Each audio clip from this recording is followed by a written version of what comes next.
Welcome to Almost Under 10-Bit, the channel that explains things in almost under 10 minutes. Let's dive in. From pixelated beginnings to immersive worlds, here's the story of video games. Before the roar of arcades and the glow of home consoles, there was silence. There was only the hum of these massive, room-sized computers in university laboratories.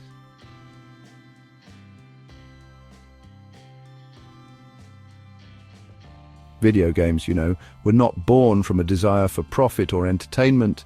They were born from curiosity. They were the side projects of brilliant engineers and physicists, men and women who looked at these powerful calculating machines and honestly saw something more. They saw a canvas for interaction, a way to visualize data and create simple, moving pictures on monochrome screens. These pioneers weren't trying to build an industry. They were simply asking, what if, why not? Their experiments really laid the foundation for everything that would follow. Imagine a world without video games. No last-second goals in FIFA, no epic dragon battles in Skyrim, no frantic building in Fortnite. It's a difficult world to picture now, but for most of human history it was reality. The journey from those first flickering dots on a cathode ray tube to the sprawling, photorealistic worlds we explore today is nothing short of extraordinary. It's a story of innovation, fierce competition, and boundless creativity. It's a story about how a simple form of play evolved into a dominant cultural force, connecting billions of people across the globe in shared digital experiences that really define a generation. This is, the story of how we learned to play with electricity. This evolution wasn't a straight line, it was a chaotic, exciting explosion of ideas. The late 1970s and early 1980s were the golden age of the arcade.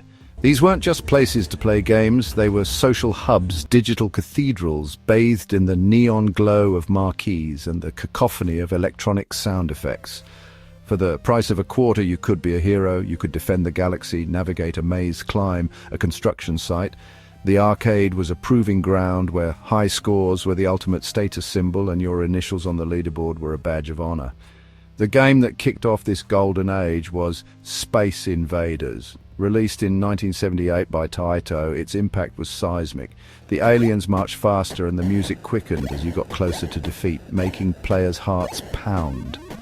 It was more than a game. It was an obsession. Then, in 1980, came a yellow, pizza-shaped circle with an insatiable appetite. Pac-Man changed everything. The hits kept coming. Just as the arcade business was collapsing under its own weight in 1983, a hero emerged from Japan. The North American video game market was in ruins, a wasteland of bad games and consumer distrust. But Nintendo, a company that had started by making playing cards, saw an opportunity. In 1985, they launched the Nintendo Entertainment System, NES. It wasn't marketed as a video game console, but as an entertainment system, complete with a robotic toy called Rob to distance it from the crash. Bundled with Super Mario Bros., the NES was a runaway success, single-handedly reviving the home console market. Super Mario Bros. Was a masterpiece of game design. The controls were tight, the secrets were plentiful, the world was filled with charm and personality. Nintendo's success was built on a foundation of quality. They implemented a strict seal of quality licensing program, but a challenger was waiting in the wings. Sega, another veteran of the arcade scene, but their master system couldn't break Nintendo's stranglehold. That all changed with the launch of the Sega Genesis, or Mega Drive, in 1989. Sega launched an aggressive, in-your-face marketing campaign. Genesis does what Nintendo was their famous slogan. They needed a mascot to rival Mario, and they found one in a blue hedgehog with an attitude: Sonic. It was the schoolyard argument of the early 90s. Mario Sonic, Nintendo Sega. Super Mario World offered deep, methodical platforming and exploration. Sonic the Hedgehog was all about blistering speed and spectacle. The competition was fierce, driving both companies to produce some of the greatest games of all time. This console war was fantastic for players as it pushed innovation in graphics, sound, and game design to new heights. The 16-bit console war was a battle fought on a flat plane, but in the mid-1990s a new dimension was about to be unlocked. Early attempts at 3D graphics were often clunky and slow. That changed in 1995 with the North American launch of the Sony PlayStation. It used CDs instead of cartridges, allowing massive game worlds and full-motion video. The PlayStation and the Sega Saturn signaled a massive shift in the industry. Games were no longer just for kids. Marketing and games were aimed at a more mature teen and young adult audience. Ridge Racer, Wipeout, Tomb Raider. Lara Croft became a global icon, showing how 3D characters could capture the public's imagination. In 1996, they released the Nintendo 64. It clung to cartridges, but introduced a crucial innovation: the analog stick. The game that showcased it changed everything. Super Mario 64, not just a 3D platformer, the blueprint for 3D design. Players could explore vast open worlds, fields of Hyrule in The Legend of Zelda, Ocarina of Time, Gothic castles in Castlevania, Symphony of the Night. This era laid the groundwork for modern blockbuster games, transforming gaming into a three-dimensional, immersive art form that could rival cinema. As the three-dimensional revolution matured, another seismic shift was taking place. It would change not just how games looked, but how we played them. The internet was becoming a household utility. Early online gaming existed on PC, Quake, Ultima Online, fostering dedicated communities, but the early 2000s saw online play explode into the mainstream. The console that truly brought online gaming to the masses was the Microsoft Xbox and its groundbreaking Xbox Live service in 2002. Plug an Ethernet cable into your console, put on a headset, and you were instantly connected. The killer app was Halo 2.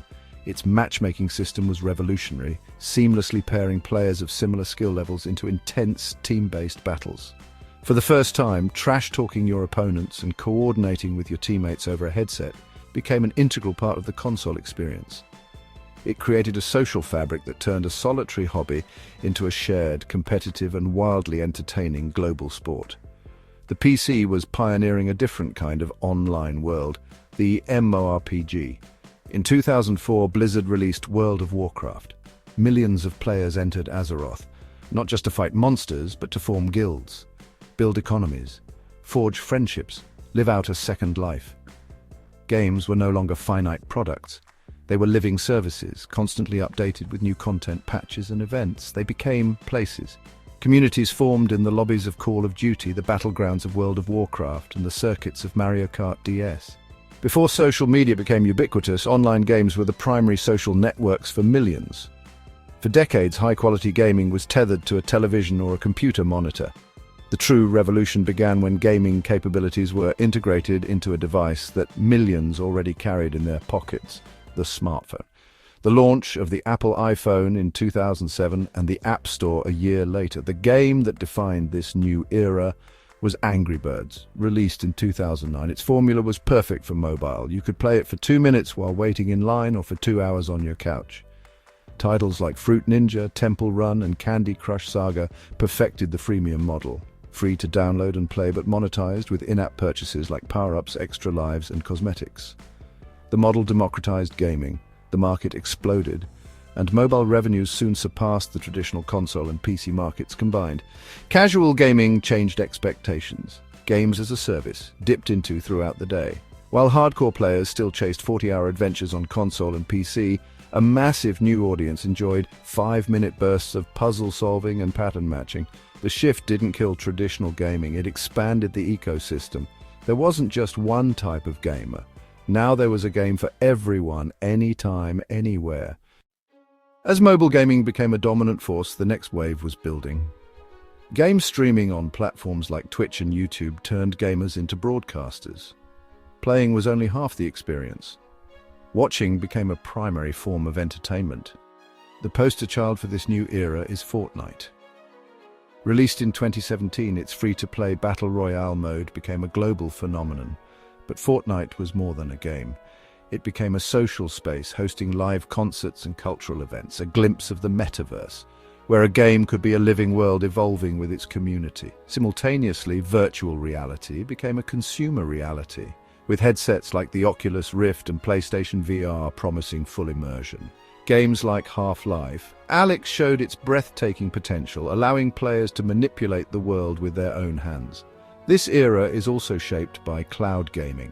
Platforms like Xbox Cloud Gaming stream games from powerful remote servers.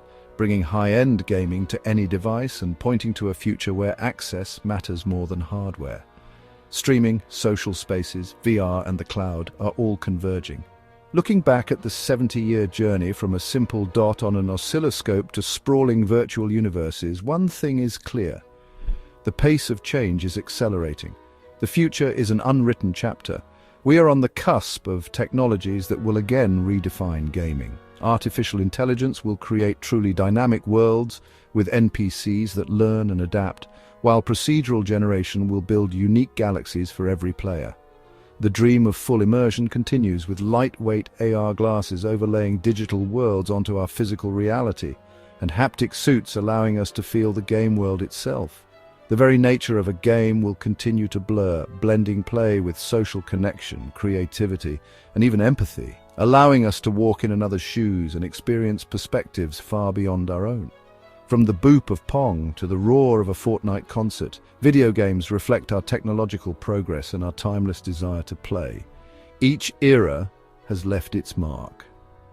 So which one defined your gaming life, the 8-bit magic of the NES or the connected world of today? Whatever your answer, the next level is just ahead. Gaming isn't just entertainment, it's evolution.